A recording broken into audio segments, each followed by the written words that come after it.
Hello everybody and welcome back to another video. The second video for today. We did it. You all get 2 uploads today. Isn't that fun? Today we're going to do my little power rankings / roster breakdown for the North America region.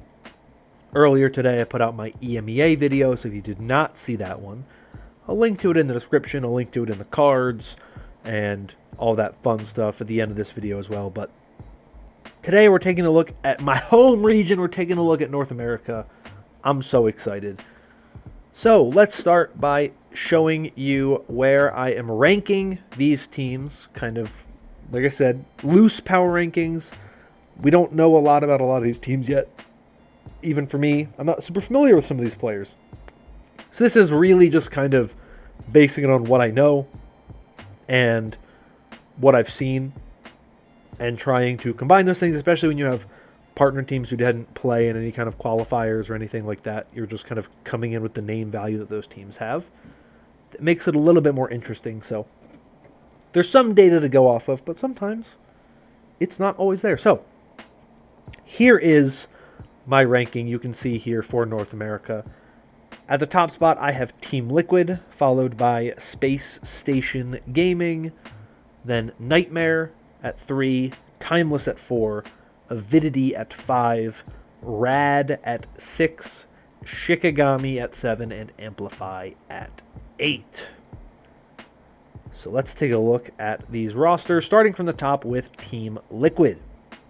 North America does not have a lot of, well, it doesn't have a lot of really kind of full rosters, but it's really just these 2 partner teams are pretty thin. They didn't go heavy on the number of players, but they went heavy on the quality of players. And to me, you look at this Team Liquid roster, it is really, really good. You have Knife and Tree as your DPS duo. Unbelievable duo. Knife, I don't know how much. I mean, Knife played on Vegas Eternal for a bit in 2023, so has played on a mixed roster at least a little bit, but doesn't have the most experience on mixed rosters. That's maybe my one little potential concern for Knife, but I don't think it's going to be that big of a deal. DPS players frag. I think that's probably the role you can get away with it the best. Obviously, you need to be able to communicate, but I think you can also get away with Knife just being a good player and finding the kind of success you need. You pair him with Tree. These are 2 very flexible players. I want to say Knife is a bit more hit scan heavy than Tree is, but they both can play a bit of both the hit scan DPS and the flex DPS role. So I think that's one of the things I really like, is that you have 2 very good DPS players who can cover a lot of things. That's a very good base to kind of build your team upon. It's a lot of the success we saw from Toronto Defiant last year, when you had Sugar Free and Merit, and they were both very good and very flexible. They could play a lot of things, and that helped a lot, and that's a positive. So you have that here with this Liquid roster. You've Infected as your tank player, who I think very highly of Infected. I think he's a phenomenal tank player. He has been one of the best players in North America for the past year. 2 different teams he played on last year. He played on NRG / Students of the Game to start the year. Moved over to Nightmare, and those teams were both very, very good when he was there. Super flexible tank, can play pretty much anything you want him to. Big part of why I think they built the team around him as their tank. And then you have RuPaul Vega as a support duo. RuPaul, still among the best flex supports that we have in the scene right now. You pair him with Vega, you bring back them from that Defiant backline last year. So you have a consistent kind of well-oiled backline that is going to work well together, because we've already seen them work well together. And then you pair that with the coaching staff, of course, which is Kasaurus and Danny, who coached that Defiant roster last year. You see where this team is and where this team is coming from. You see a lot of the strengths of this roster, that they are bringing together a lot of the best things we've seen in North America as of late, and really going in on that part of this roster by combining a lot of really good pieces. Obviously, Knife coming from Korea, very good DPS player, tons of flexibility here. I'm a big fan of this roster and the way they built it and what it is. So for me, absolutely, I look at this roster among kind of the best of the best that you have, which I think is a huge plus for them. Second, I have Space Station Gaming. I do really like this roster. I actually didn't think it would be possible to make a roster I liked more than this one, but Liquid's, to me, it definitely beats it out, but it's not by a huge margin. I think the Seeker Sugar-Free DPS duo, unbelievable. I'm so happy we got this duo. This is the duo I think many of us NA heads have wanted for some time. I think these are two phenomenal players. They're so good. We see how good they have been over the past couple of years. You know, Seeker was on that not very good Valiant roster in 2023 in the Overwatch League, but you saw how good he was on that team, and then you saw how good he was last year with Nightmare. We are just seeing him really get into those positions where he's on those teams that can elevate him. And you pair him with a duo like Sugar Free, very, very, very good. And that, I think, will elevate this team a lot because you have two phenomenal DPS players here coming out of North America, among the best in the scene. That will make this roster really, really hum and work very, very well. You bring in Kellen for your tank. Very good Korean tank player. We saw him play well on NRG Shock last year, especially when they got to play on LAN in Stockholm. Kellen really kind of stepped up. You bring in Bliss as your main support. I believe Bliss ended last year on Twisted Minds. So you know Bliss has played on mixed rosters before. You know, that helps quite a lot. You have CJ, the flex support player. I think probably the spot on this roster that I'm the most iffy on. I think I would have liked to see someone like Ultraviolet on this team to round it out. I don't know if Ultraviolet chose to go somewhere else or if they chose to go with CJ for other reasons. Obviously, I'm not the one making these decisions. I'm not in there when these kinds of things are being decided. So I think it is maybe the part of this roster I'm the least excited about. And to me, in that head-to-head support line, Liquid edges them out. That's why I have Liquid ahead of them for the most part. I think the rest can be pretty close, but that, to me, is the one spot on this team that I'm a little more iffy about, is the support line. As much as I think there is some talent there, they're a little more unproven than what we have on that Liquid core. Moving on to the team I have in third, I have Nightmare. Not a partner team, though they were reportedly nearly a partner team. They've put together a very strong roster full of some very, very high-level talent. You have Lethal on the damage role. Very good hit scan player. We've seen Lethal pop off a lot. Last year, he had some incredible games. Usually not while playing on Nightmare, ironically enough. He was on Nightmare, and he was on like Citrus Nation and some other teams. He's been around for quite a bit. He gets paired with Zera, who, of course, was playing with Seeker on Nightmare last year. So you have a similar kind of level of hit scan DPS player that you bring in. Vision, the other player in the DPS lineup on this team, also a hit scan player. So you have a good variety here. You have three very good DPS players you can kind of work in different places, which I like a lot. Clear and Kuffa as your tanks. They cover the spectrum for you on both the main tanks with Kuffa and the off tanks with Clear. We didn't see a lot of Clear last year when he moved over to Nightmare, but he is a solid player who we have seen play quite well with DAF Bleed Esports in the Pacific region in years past. And then you have Ultraviolet Admiral, which to me might be the best or second best support line here in NA. I really like both Ultraviolet and Admiral. They're two phenomenal players. Obviously, Ultraviolet we saw do very well with teams like the Atlanta Reign and the Toronto Defiant in the past, and then was on the MAD last year. It was on Energy Shock last year, who were very good as well. Admiral, London Spitfire in the past, spent time on a couple of teams last year Left Right Good Night, I believe, was one of them. And also was on Timeless and a couple other teams. So another player I am very, very high on. I really think that is one of the things about this team that I really like. I think it is absolutely possible for them to knock off a team like SSG or Team Liquid. I think they have a lot of really good talent. I just want to see them put it together a little bit more as we kind of get into this season. But I really like what they have in general, and a big fan of this roster as a whole.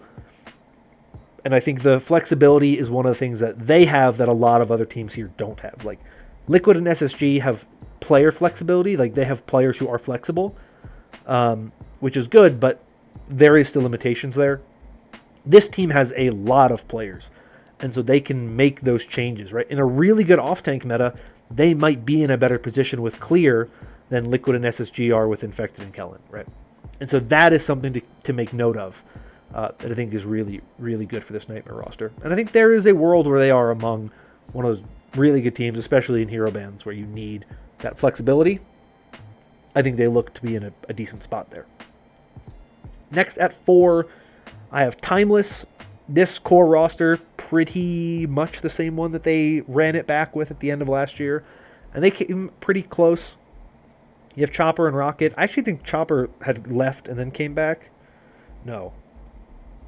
Was it Rocket that left and came back? I don't remember. There was a lot going on with this team last year. But you have Rocket Chopper as your DPS duo. They've been playing together for a long time. Chopper's going to be your main hit scan player. Rocket's going to be like your tracer, stuff like that. Very solid duo. You pair that with Riker, who we saw play pretty well last year in that tank role. You know, kind of a new school, pretty flexible tank. Can cover a lot of things, which helps quite a lot. And then you have Luke Mino and Squid.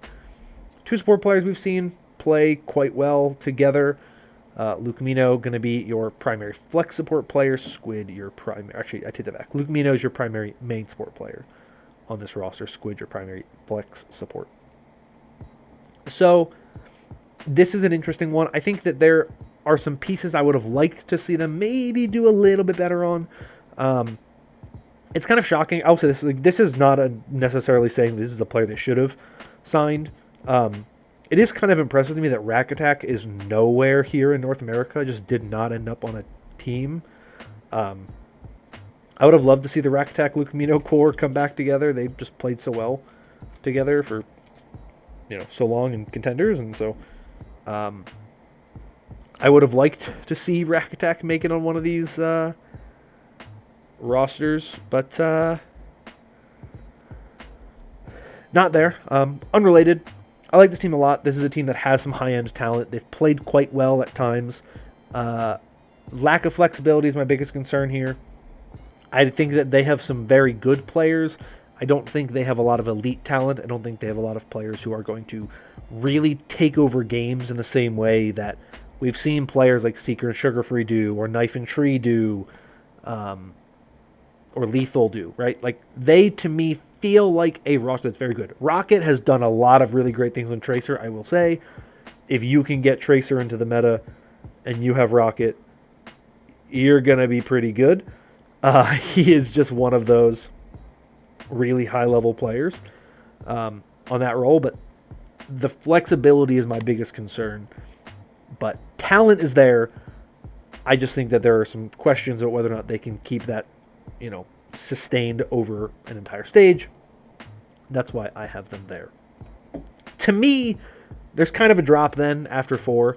As much as I do like some of these teams, I just think that the top 4 here have really, really, really put themselves in a position that I think they're going to be a little bit more consistent. But I do, at 5, have Avidity. Interesting roster. Obviously some names that a lot of people will recognize, like Zamba and Wub in that DPS line. Zamba, a little more of that hit scan player. Wub, pretty good flex player, but kind of hit scan pretty strongly as well. And NVM, going to be your primary flex DPS player. Solid trio. Going to be able to compete with a lot of players. You have Twolls or 2Ls. I don't even know how you're supposed to pronounce this name. Their tank player. pretty good. I think, we're not talking about the same level of players like Kellen or Infected, but a solid player who comes over here from the Netherlands and hopefully will have a pretty good run here for this team. And then you have Nenwai and Scuffed. Two players. Scuffed I am a little more familiar with, the flex support player on this team. Played on Radx Avidity last year, so a little more common. Nenwai was on that team as well. I don't remember this team that much, honestly, from last year. They were present in the tournaments. I just don't remember them being a particularly great team. So I think this is just one of those teams that, to me, there's a chance they could do quite well. I just don't look at them as punching into the upper echelons with the likes of Liquid, SSG, Nightmare, Timeless. I just think there is a bit of a gap there, but I think they, to me, just looking at their roster and some of their results and who they beat to get here in the open qualifier, I would put them here just outside that top 4. But, decent, right? If you're able to beat Supernova and Shikigami, you're a pretty solid team, so I'm going to put them in a pretty good spot. Then I have Rad. Roster with some players that I really like, that I've seen do quite well. Players like King or Lep. King, of course, joined by Chronic and Peace for the DPS line here. King was a player who really impressed me in the Overwatch League. Spent some time with TSM last year, kind of later in the year, but has not been as consistent as he was when he was in the Overwatch League. He's kind of been a little more up and down. Chronic played on Citrus Nation last year. Very good team. He was a huge part of that team. His kind of hit scan play, very, very good. And then you have Peace, comes in as a flex DPS player as well, which helps this team quite a lot as well. So that is a good thing to see there from them. Pretty good. I imagine it'll be mostly King and Chronic, but you at least have a little more flexibility with Peace. Zeb and Painkiller as your tanks. Zeb going to take on your... I believe that's the main tank for this team, while Painkiller is more of the off tank. Obviously, it just comes down to what you play at this point in time. Then you have Lep and ZZZ. Lep, Overwatch League veteran, been around the scene for quite a while. Sure, many of you familiar with Lep if you are have been around. And then ZZZ spent some time with Nightmare last year. Of course, a pretty well-known Calling All Heroes player as well. Has been around the scene for quite a bit. So this is one of those rosters that has some players I love to see kind of do well. Once again, they don't strike me as a team that is going to be punching up in some of those upper echelons, unfortunately, and I think that holds them back a bit and keeps them from being among the best. They have good players. I just don't think they have the elite talent you need to be really kind of pushing the top here. That's kind of the story here for a lot of these bottom 4 teams. But next, we have Shikigami. I have them at 7. A lot of these players I'm not super familiar with.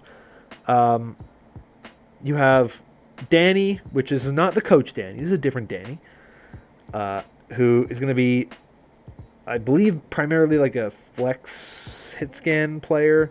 Arise is a hit scan player, so interesting there. I don't know what Drunk plays. I'm going to be honest with you. This version of this roster is really interesting to me. I don't know a lot of these players. Solo has been on Shikigami for like ever, it feels like. Has been within the organization for like 2 years now, which is impressive. They're the pretty consistent piece on this roster. And love to see that, honestly. It's pretty impressive when you have players that kind of last that long. I want to say Graveyard as well has been on this team for that long. Yeah, Graveyard's been on this team for a while as well. They might be like the core of Shikigami. Are they like do they own Shikigami? Like, they don't. They've just been on this team forever, which is interesting. I guess, you know what? Good for them. And then you have Regime on this team, who is someone I'm really absolutely not familiar with, I'm going to be honest with you, as the main support player on this team. Graveyard, main tank. No, what is Graveyard? What am I talking about? Graveyard's a flex support. I'm losing it. I've been talking too much for these teams. So yeah, this is a player I'm not super familiar, or a team I don't know a lot about these players. They are obviously, some of them are pretty experienced, have been around for quite a bit, but it's not the most kind of well-known, well-regarded roster of all things. But it is a good team, with some good players who've done quite well to get here. They qualified kind of bottom 2 in that open qualifier, right? They were teams that had to get in through that lower end of the bracket. So with that in mind, they are going to be below some of these other teams you look at who didn't have to make it down there, like Timeless, Avidity, Rad, and Nightmare. So we'll see what they're able to do, but I certainly have them right now in that bottom 2, along with Amplify. Now, Amplify, I can't even talk about most of these players because I truly don't know much about a lot of these players. But this is a team that qualified to this stage in a pretty impressive fashion. Not a team that a lot of people would have put super high on their lists. They were able to take a map off of Timeless in that upper bracket. They get dropped down, have to win a game against Shikigami's other team, Shikigami Midori, before going up against Supernova, a team that is a new name for a team, but it's a core roster that some people may recognize.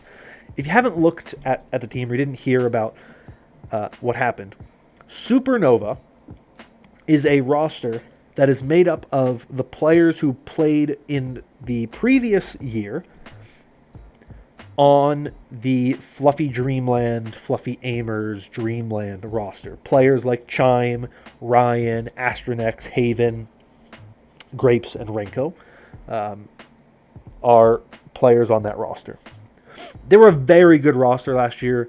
They were getting wins over Energy Shock in kind of stage 4. Very solid roster, right? A team that I think most people would have put as a kind of lock in this tournament.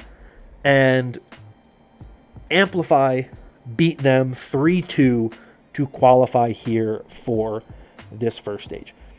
So this is a team that most people would have never expected to make it this far, but they have. So shout out to this roster, of course. You have Chicken, Phone, and Winter as your DPS trio. You have Gap as your tank, and you have Crazy Cat, Solo Zen, and Ewan as your supports. Right? A lot of red names on this team. Everybody knows what a red name is if you're a big Liquipedia head like I am. And so this is a very exciting thing to see, is to see a team that really is kind of playing with house money. No one expected them to be here in the first place, but they've made it here, and they're going to have to compete. The problem is, when you get here through an upset like that, people kind of know what you're able to do. And when you have more time to play against the same teams over and over again, it is harder to repeat that success, right? They had a very good week or weekend to get here in the first place. Will they be able to keep that going? I don't really think so. I think they are the team that I would put in the most vulnerable position in this group. I think this is no offense to this team, and my opinion absolutely could change when I see them play. I would be shocked to see this roster in this form return to the second stage for NA. It's not impossible. It is very possible that a team like this, makes a couple of really big leaps forward in this tournament and gets that 6th seed and carries on going into stage 2. It's very possible this team makes those leaps forward and is able to once again get one of those wins to stay in this spot if they make it into that spot, those relegation games. But to me, I look at this team, I look at the core of this roster, and I can't sit here and tell you right now that I think this team is going to be competing with all of the best teams here in this region. But we will see what happens. And I'm excited to see a team that I don't know a lot about play and have the chance to impress me and surprise me. So that is my thoughts looking at this NA region, and those are my kind of overall rough thoughts, rough power rankings here going into this first stage. Let me know in the comments down below your thoughts on any of these teams, any of these rosters, where you agree with me, where you disagree with me, whatever you have to say in the comments down below. And of course, if you enjoyed this video and want more like it in the future, consider liking and subscribing, as your support is greatly appreciated. But that is going to be all from me for today. Thank you all once again. Hope you're all staying safe and staying healthy. Make sure to watch the EMEA video if you didn't. And until next time, bye-bye.